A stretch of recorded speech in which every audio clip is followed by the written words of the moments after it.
गईले ससुरारी सैया हमार हो, खुले वाला बाटे आज किस्मत तहार हो। सुनो तरनु का बुझाई। गईले ससुरारी सैया हमार हो, खुले वाला बाटे आज किस्मत तहार हो। जरता जवानी जैसे हीटर हो, अरे हीटर हो। जरता जवानी जैसे हीटर हो, अरे हीटर हो। जानू हाली मिले आजा, पिया से पहिले आजा। ससुरा पर 7 किलोमीटर हो, अरे मीटर हो। धड़कता दिले आजा, यही से पहिले आजा। ससुरा पर 7 किलोमीटर हो, अरे मीटर हो।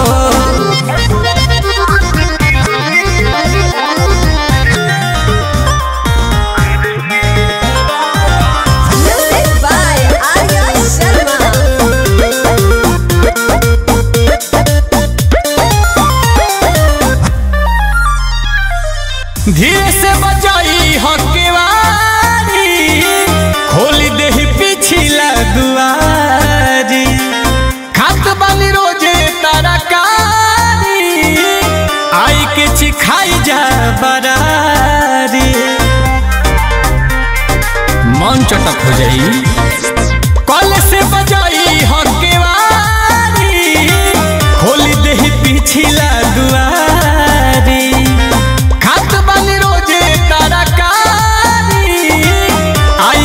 खाई जा बरारी।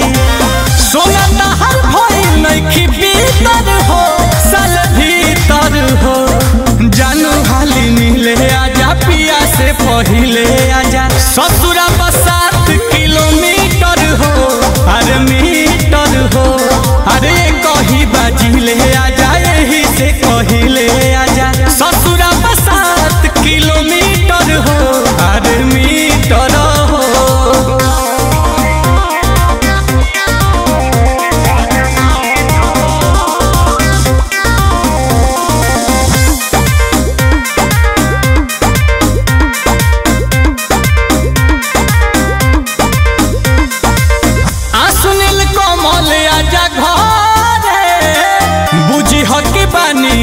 हरे दिन में गोविंद के तो छोड़ा, रतियों में शौक नहीं करे।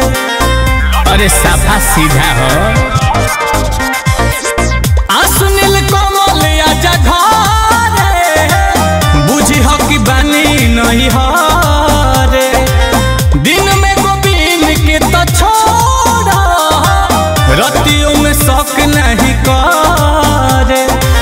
नाप तो बुखार लेके लीटर हो जा चीटर हो। जानू हाली मिले आजा, पिया से पहिले आजा। ससुरा पर 7 किलोमीटर हो, अरे मीटर हो। धड़कता दिले आजा, कही बाजिले आजा। ससुरा पर 7 किलोमीटर हो, अरे